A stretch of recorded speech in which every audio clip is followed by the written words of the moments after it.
ملک میں امن و امان کے لیے صرف دعائی ہی نہیں، کوشش بھی ضروری ہے۔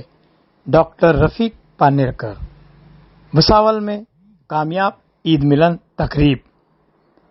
ملک میں امن و امان قائم رہنے کے لیے تمام مذاہب کے لوگ دعائیں تو کرتے ہیں لیکن کوشش نہیں کرتے، جبکہ دعاؤں کے ساتھ کوشش بھی نہایت ضروری ہے۔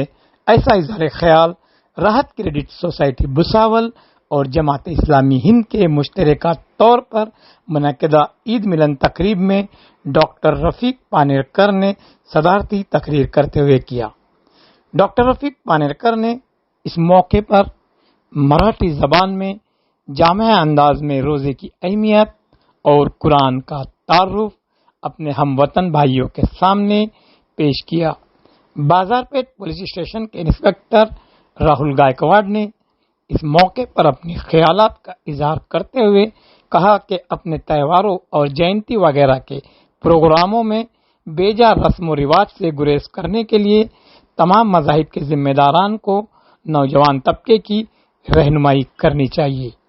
پروفیسر لکو وارڈے نے بھی اس موقع پر اپنے خیالات پیش کیے۔ نظامت وسیم سر نے بخوبی انجام دی، جبکہ شکریہ سلیم سیٹھ چوڑی والے نے ادا کیا۔ تقریب میں ہم وطن بھائی کثیر تعداد میں